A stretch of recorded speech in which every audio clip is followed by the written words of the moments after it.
Old testament has 39 books.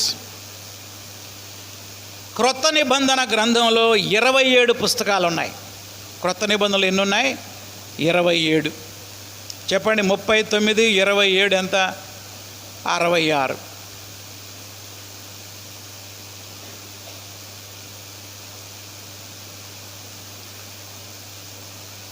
Next, పాత నిబంధన గ్రంథం హెబ్రీ భాషలో రాయబడింది. మొట్టమొదట పాత నిబంధన గ్రంథం ఏ భాషలో రాయబడింది? హెబ్రీ భాష. మరి క్రొత్త నిబంధన గ్రంథం, క్రొత్త నిబంధన గ్రీకు, అరామిక్ భాషలలో వ్రాయబడింది. గ్రీకు, అరామిక్ భాషలలో. గ్రీక్ ఏమో బాగా చదువుకున్న వాళ్ళు మాట్లాడే భాష, అరామిక్ ఏమో పామరులు మాట్లాడే భాష. యేసుప్రభు వారు మాట్లాడిన భాష అరామిక్ లాంగ్వేజ్. అందరికీ అర్థమయ్యేటువంటి సామాన్యమైన భాషలో ప్రభువారు మాట్లాడారు. పౌలు రాసినటువంటి పత్రికలు ఎక్కువగా గ్రీకు భాషలో రాశాడు. ఆయన బాగా చదువుకున్నాడు, వేదాంత పండితుడు. పేతురు లాంటి వాళ్ళు చేపలు పట్టే జాలర్లు కదా, వాళ్ళు సామాన్యం ప్రజలకు అర్థమయ్యే రీతిలో అరామిక్ భాషలో అక్కడక్కడ రాశారు. కాబట్టి బైబిల్ మొత్తం ఎన్ని భాషల్లో రాయబడింది? 3 భాషల్లో, హెబ్రీ, గ్రీకు, అరామిక్. పాత నిబంధన హీబ్రూ భాషలో రాయబడింది. క్రొత్త నిబంధన చెప్పండి, గ్రీకు మరియు అరామిక్ భాషలో వ్రాయబడింది. ఇది బైబిల్ గ్రంథం గురించి క్లుప్తమైనటువంటి వివరణ. ఇప్పుడు మళ్ళీ హెడ్డింగ్ పెట్టుకోండి, పాత నిబంధన విభజన. మొట్టమొదటి పాత నిబంధన గ్రంథం ఎన్ని భాగాలుగా విభజింపబడిందో మనం ఇప్పుడు నేర్చుకుందాం. చెప్పండి, పాత నిబంధనలో ఎన్ని పుస్తకాలు ఉన్నాయి? పాత నిబంధనలో ఎన్ని పుస్తకాలు ఉన్నాయి? ప్రశ్న చాలా జాగ్రత్తగా వినాలి. అర్థమైంది కదా? ఈ 39 పుస్తకాలని బైబిల్ పండితులు 5 భాగాలుగా విభజించారు. అది చెప్పండి, ఎన్ని భాగాలు? 5. వరుసగా రాసుకోండి. నంబర్ 1, ద లా ఆఫ్ పెంటటుక్, పంచకాండములు, బ్రాకెట్లో ధర్మశాస్త్రము. మొట్టమొదటి విభజన ఏంటి? పంచకాండములు, బ్రాకెట్లో ఏంటి? ధర్మశాస్త్రము. ద లా ఆఫ్ పెంటటుక్ మొత్తం 5 పుస్తకాలు. దాని ఎదురుగా 5 అని వేసుకోండి. ఏం వేసుకోవాలి? ఒక 5. దేవుని చిత్తం అయితే అందరు నా వైపు చూడాల. ఒక పెద్ద బోర్డు ఒకటి కనుక మనం కొనుక్కోగలిగితే మన సంఘానికి చక్కగా ఇవన్నీ రాసి మీకు ఎక్స్ప్లెయిన్ చేస్తా భవిష్యత్తులో. ఓకే, ప్రార్థన చేయండి. అది చాలా చిన్న బోర్డు, అది కొంచెం పెద్దది కావాలా. అది చాలా చిన్న బోర్డు, పెద్దది కావాలన్నమాట. అన్నీ రాయాలి కదా. ప్రార్థన చేయండి. దేవుని చిత్తం అయితే ఒక మంచి బోర్డు, పెద్ద బోర్డు, ఒక స్టాండు, దానికి పెద్ద బోర్డు కనుక ఉంటే ఇవన్నీ నేను రాసి మీకు ఎక్స్ప్లెయిన్ చేస్తా భవిష్యత్తులో. అది మీకు ఎంతో ఉపయోగకరంగా ఉంటుంది. కాబట్టి బైబిల్లో మొట్టమొదటి భాగం ఏంటి? పాత నిబంధనలో పంచకాండాలు. దాన్ని ఇంకొక మాట ఏమంటారు? ధర్మశాస్త్రం. ఎన్ని పుస్తకాలు? 5. వరుసగా రాసుకోండి పుస్తకాల పేర్లు. జెనసిస్, ఆది కాండము. ఎక్సోడస్, నిర్గమాకాండము.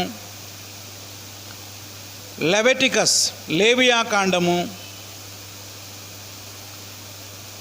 4 నంబర్స్, సంఖ్యాకాండము. 5 డిటరానమీ, ద్వితీయోపదేశ కాండం. ఒకసారి మళ్ళీ చెప్దామా? ఏంటి?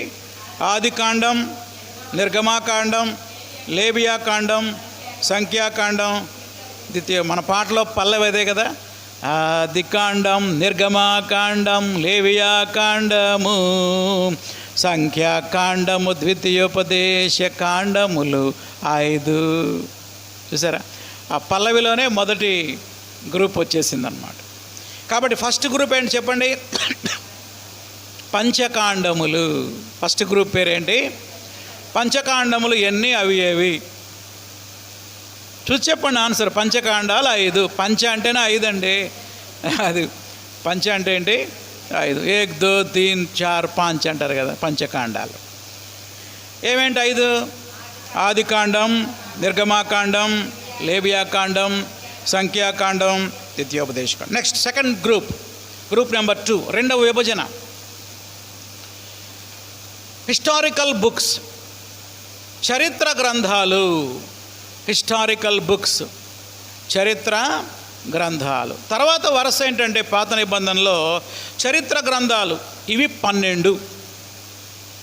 ఎన్ని? 12 బుక్స్ అన్నమాట. ఎన్ని బుక్స్ ఇవి? 12 పుస్తకాలు. వరుసగా చెప్తా, రాసుకుని. నెంబర్ 1 జాషువా, యెహోషువ. మొట్టమొదటి పుస్తకం పేరు ఏం పేరు? యెహోషువ. 2 జడ్జెస్, న్యాయాధిపతులు. 1 by 1 రాసుకోండి, ఒకదాని కింద ఒకటి. Next number 3 Ruth. Number 4 1 Samuel, మొదటి సమూయేలు. నంబర్ 5 2 శామ్యుయల్, రెండవ సమూయేలు. నంబర్ 6 1 కింగ్స్, మొదటి రాజులు.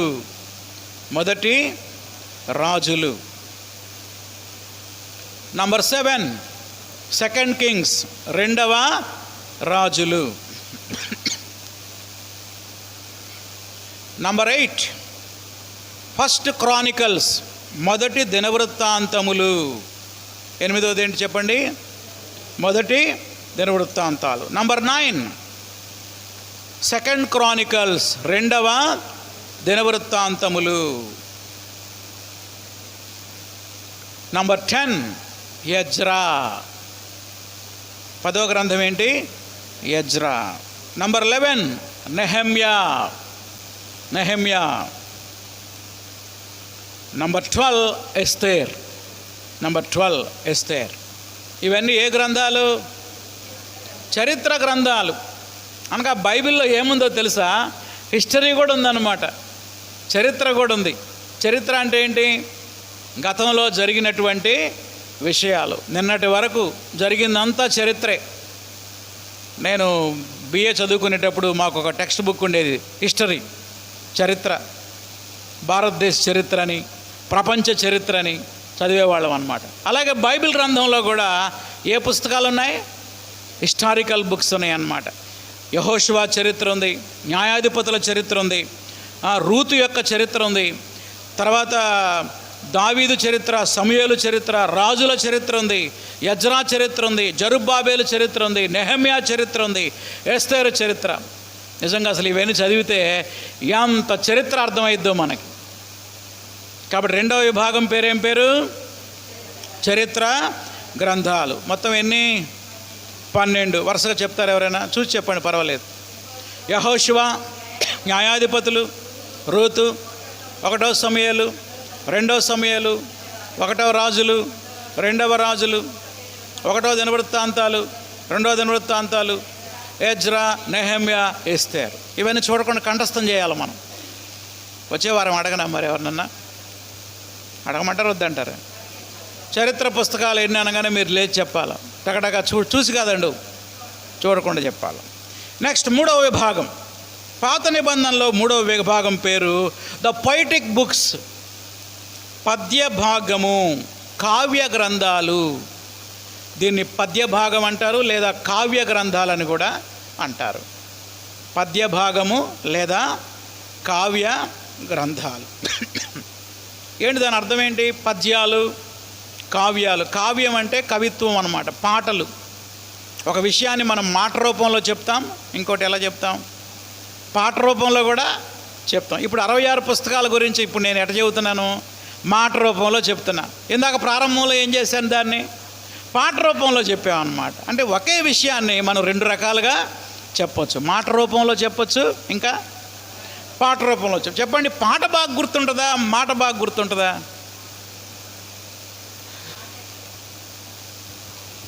చెప్పండి.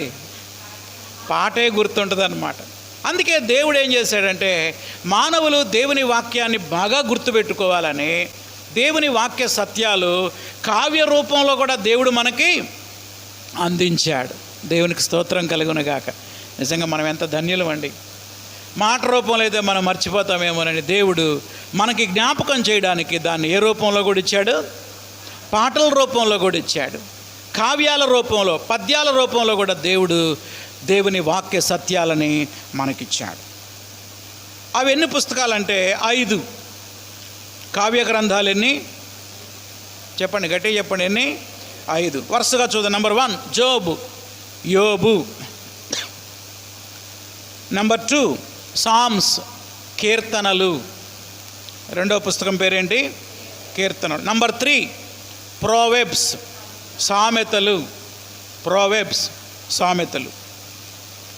నంబర్ 4 ఎక్లీసియాస్టిక్, ప్రసంగి. ఎక్లీసియాస్టిక్స్ అంటే ఏంటి? ప్రసంగి గ్రంథం. చివరగా నంబర్ 5 సాంగ్ ఆఫ్ సాంగ్స్, పరమ గీతము. Song of songs.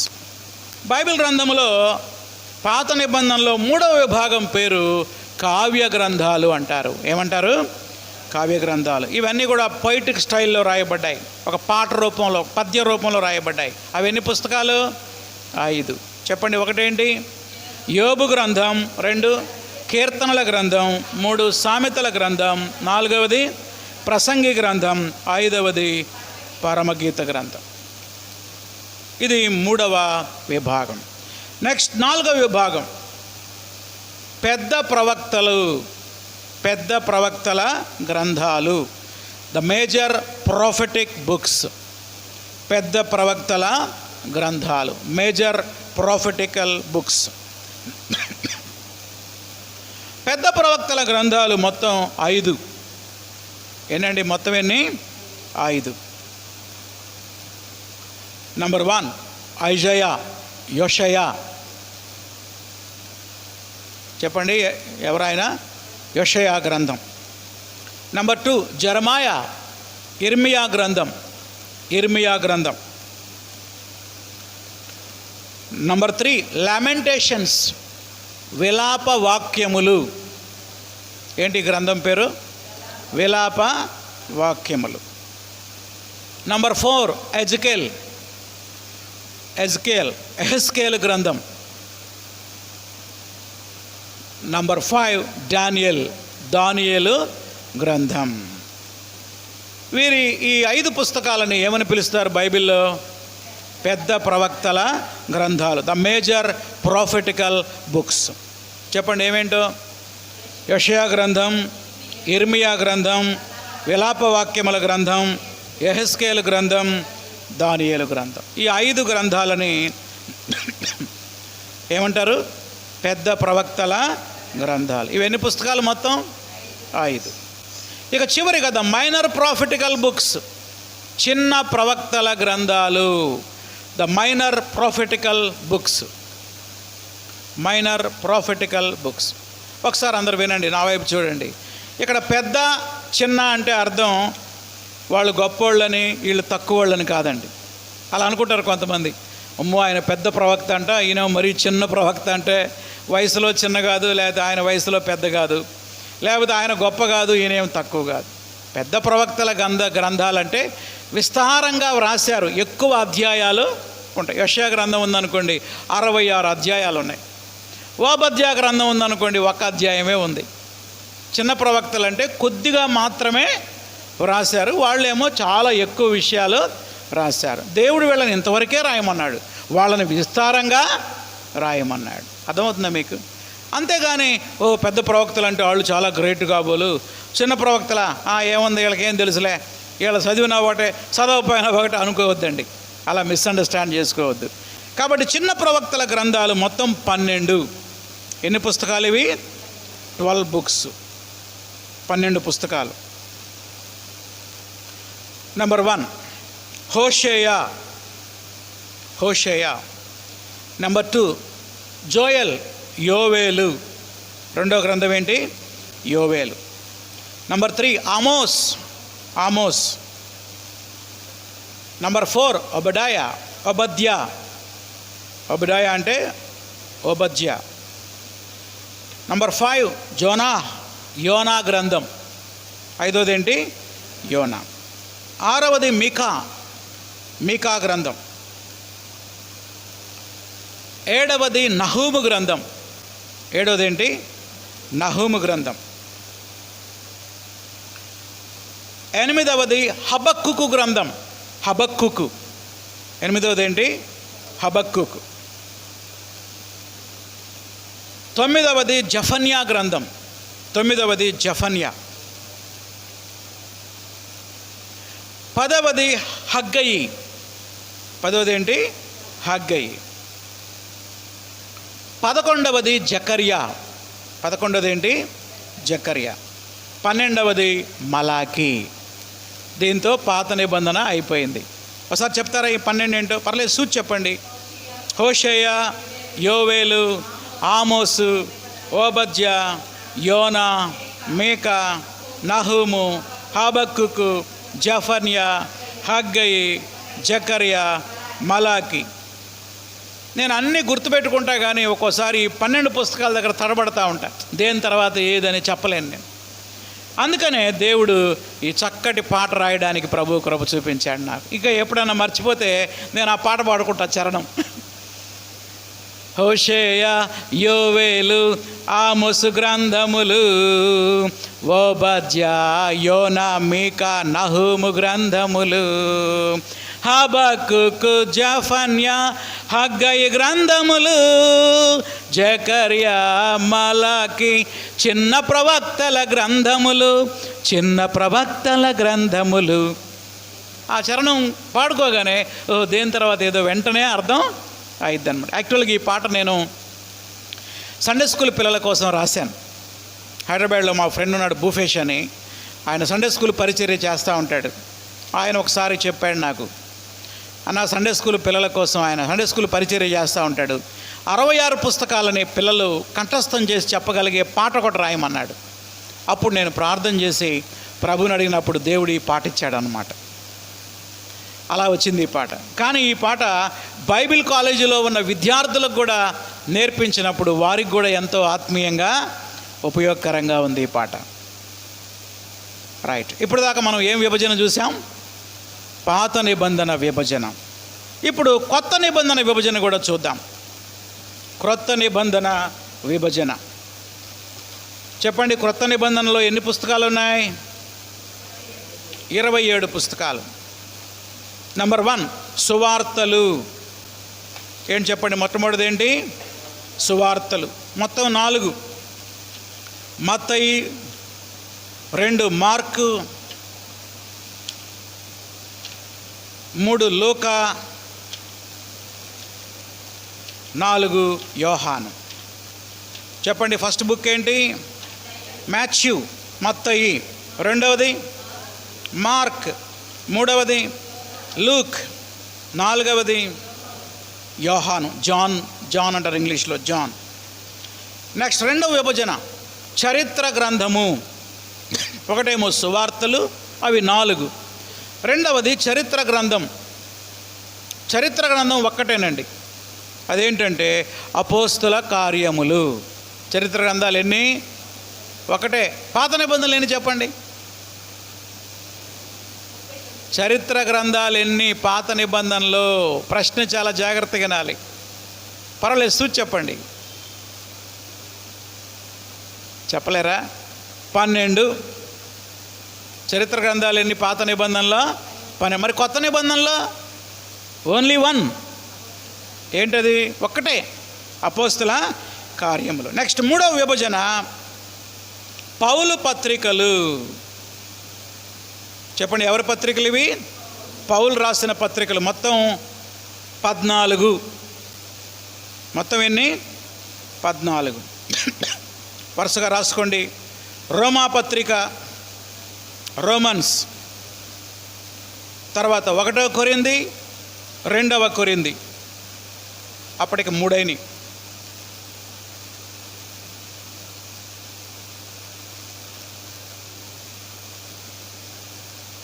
నాలుగవది గలతీ పత్రిక. 5వది ఎఫెస్సి.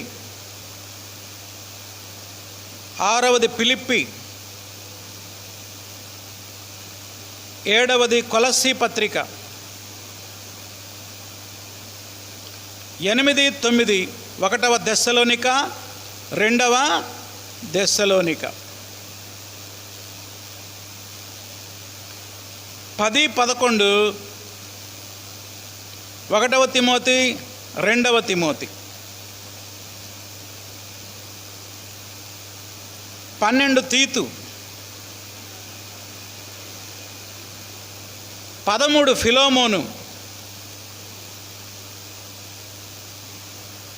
14 హెబ్రీ పత్రిక.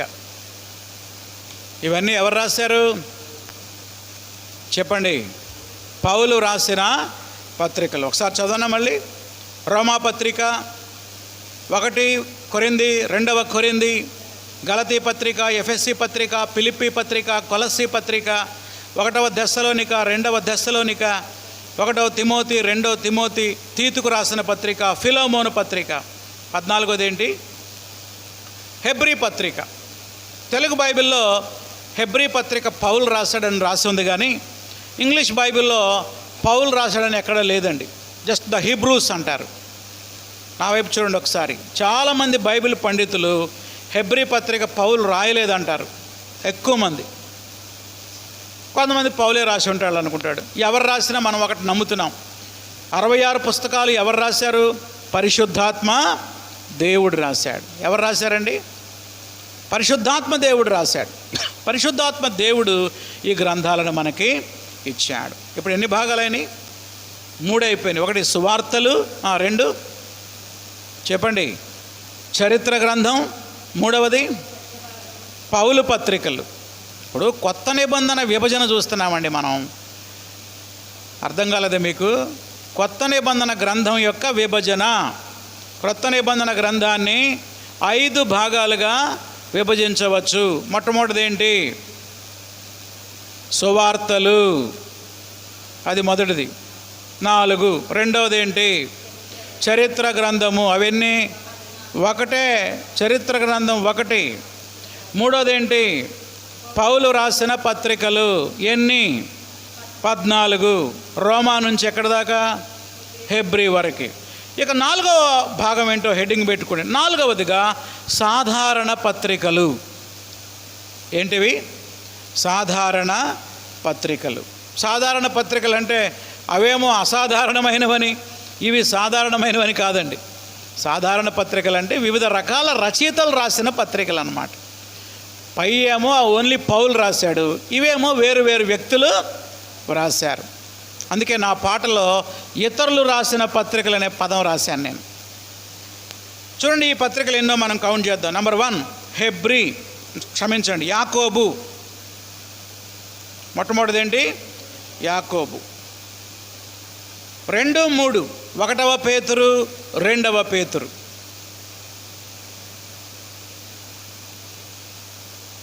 3, 4, 5 1వ యోహాను, 2వ యోహాను, 3వ యోహాను. ఏమేంటి? 1వ యోహాను, 2వ యోహాను, 3వ యోహాను.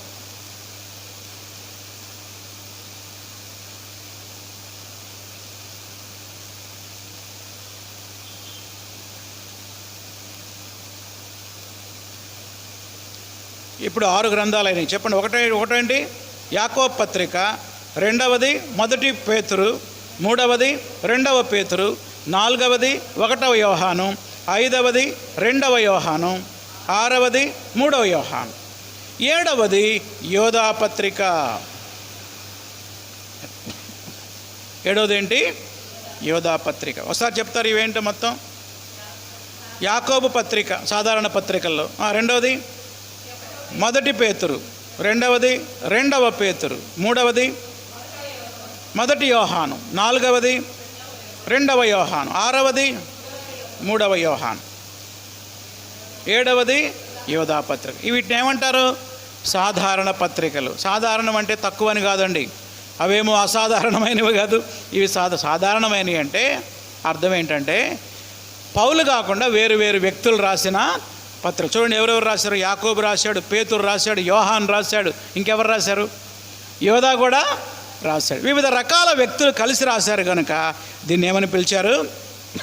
సాధారణ పత్రికలు. ఇక 5వ విభాగం ప్రవచన గ్రంథము. 5వ విభాగం పేరేం పేరు? ప్రవచన గ్రంథం. ఏంటి ప్రవచన గ్రంథం? చివరిగా ప్రకటన. చివరిదేంటి? ప్రకటన. ఈరోజు బైబిల్ స్టడీలో మనం 66 పుస్తకాల విభజన మనం చూసాం. ఒకసారి పల్లవి పాడుకుందామా? ఆదికాండం, నిర్గమాకాండం, లేవియాకాండము, సంఖ్యాకాండము, ద్వితీయోపదేశ కాండములు 5. ఆదికాండం, నిర్గమాకాండం, లేవియాకాండము, సంఖ్యాకాండము, ద్వితీయోపదేశ కాండములు 5. బైబిల్లోని పుస్తకములు 66 గ్రంథములు, భయభక్తులతో చదివేదము, బహుగా ప్రభుని స్తుతించెదము. బైబిల్లోని పుస్తకములు 66 గ్రంథములు, భయభక్తులతో చదివేదము, బహుగా ప్రభుని స్తుతించెదము. ప్రభువుని పోలి నడిచెదము, ప్రభువుని పోలి నడిచెదము. ఆదికాండం, నిర్గమాకాండం, లేవియాకాండము, సంఖ్యాకాండము, ద్వితీయోపదేశ కాండములు 5. ఏం చేయాలి మనం ఇప్పుడు? 66 పుస్తకాలని భయభక్తులతో చదవాలి. చదివేం చేయాలి? ప్రభువుని పోలి నడుచుకోవాలి. పాటలో అదే కదా ఉంది. బైబిల్ గ్రంథం ఎందుకు చదవాలంటే, బైబిల్ గ్రంథం మన ప్రవర్తన మీద అధికారం కలిగి ఉండాలి. వాక్యానుసారంగా మనం నడవాలి. చివరిగా ఒక వచనం చదివి మనం ముగించుకుందాం. యాకోబు పత్రిక 1వ అధ్యాయము 22వ వచనం. యాకోబు పత్రిక 1వ అధ్యాయము 22వ వచనం. తీసిన వాళ్ళు చదవండి. మీరు వినువారు మాత్రమై ఉండి మిమ్మును మీరు మోసపుచ్చుకొనకుండా వాక్య ప్రకారము ప్రవర్తించువారునై ఉండుడి. చాలు, నా వైపు చూడండి ఒకసారి. దేవుని వాక్యం చదివితే సరిపోదు, దేవుని వాక్యాన్ని నాలాగా బోధిస్తే సరిపోదు, మీలాగా వింటే కూడా సరిపోదు. అర్థమవుతుందా? బోధించినా, విన్నా, చదివినా ఏం చేయాలి? దాన్ని అనుసరించాలి. ఏముంది అక్కడ? మీరు వినువారు మాత్రమై ఉండి మిమ్మును మీరు మోసపుచ్చుకొనకుండా వాక్య ప్రకారం ప్రవర్తించువారునై ఉండుడి. ప్రియులారా, రాబోయే రోజుల్లో ఈ 66 పుస్తకాలని బైబిల్ స్టడీలో ఒక్కొక్క వారం ఒక్కొక్క పుస్తకాన్ని నేను మీకు బోధించబోతున్నా. సపరేట్గా ఒక డైరీ పెట్టుకోండి, సపరేట్గా ఒక పుస్తకం పెట్టుకోండి. వచ్చే గురువారం బైబిల్ స్టడీలో మనం ఏం ధ్యానం చేస్తాం? ఇక ఆదికాండ గ్రంథాన్ని మనం ధ్యానం చేస్తాం. కనుక మీరు రండి, మీతో పాటు మీ సహోదరులు కూడా చెప్పండి. అందరూ కలిసి వస్తే మనం కలిసి దేవుని వాక్యాన్ని నేర్చుకుందాం. ప్రార్థన చేసుకుందాం. తలలు వంచండి. ఒక నిమిషం మీ హృదయంలో ప్రార్థన చేయండి. దేవునికి వందనాలు చెప్పండి. అయ్యా, ఇంత మంచి బైబిల్ గ్రంథాన్ని మా సొంత భాషలో మాకు ఇచ్చావు, నీకు వందనాలయ్యా అని చెప్పండి. ఈ రోజు నుంచి డైలీ నీ వాక్యం చదువుకుంటానయ్యా, వాక్యానుసారంగా నేను జీవిస్తాను ప్రభువా అని ఒక తీర్మానం చేసుకుందాం. మనం ప్రతి గురువారం జరిగే బైబిల్ స్టడీకి నేను మిస్ కాకుండా నేను వస్తాను ప్రభువా, మీ సేవకుడిని వాడుకోను ఆయన. 66 పుస్తకాలు నేర్చుకోవడానికి నాకు సహాయం చేయి ప్రభువా అని ప్రార్థన చేసుకుందాం. ప్రేమగల మా తండ్రి, ఈ బైబిల్ స్టడీలో బైబిల్ గ్రంథాన్ని కొన్ని భాగాలుగా విభజించి నేర్చుకోవడానికి మీరు కృప చూపించారు. పాత నిబంధనని ఎన్ని భాగాలుగా విభజించవచ్చో, క్రొత్త నిబంధన ఎన్ని భాగాలుగా విభజించవచ్చో మీరు మాకు నేర్పించారు. మీకు వందనాలు. కేవలం నేర్చుకోవడం మాత్రమే కాదు, కానీ బైబిల్లో ఒక్కొక్క పుస్తకాన్ని లోతుగా మేము అధ్యయనం చేయడానికి సహాయం చేయండి. వాక్యం పట్ల ఆసక్తి మా సంఘములో ప్రతి ఒక్కరికి మీరు దయచేయండి. యూట్యూబ్లో వాక్యం వింటున్న వారి కోసం కూడా ప్రార్థన చేస్తున్నాం. వారు కూడా వాక్యం పట్ల ప్రేమ కలిగి ప్రతి ఒక్కరు మేమందరం కూడా నీ వాక్యాన్ని ప్రేమించేవారుగా, పఠించేవారుగా, ధ్యానించేవారుగా, చివరికి పాటించేవారుగా ఉండటానికి మాకు సహాయం చేయండి. తద్వారా నిన్ను పోలి జీవించే జీవితాలు మీరు మాకు దయచేయమని యేసు నామములో అడుగుతున్నాం తండ్రి. ఆమేన్. ప్రభు యేసు రక్తమే జయం, అపవాది క్రియలకు లయం. ప్రభు యేసు రక్తమే జయం, అపవాది క్రియలకు లయం. ప్రభు యేసు రక్తమునకు సంపూర్ణ విజయం, అపవాది క్రియలకు అనంత నాశనం. హల్లెలూయా, స్తుతి స్తోత్రం. ఆమేన్. మన తండ్రి అయిన దేవుని ప్రేమ, ప్రభు అయిన యేసుక్రీస్తు కృప, పరిశుద్ధాత్మ అన్యోన్య సహవాసం ఇప్పుడు ఎల్లప్పుడు సదాకాలం మనకు తోడై ఉండునుగాక. ఆమేన్. అందరికీ వందనాలు. God bless you. Thank you.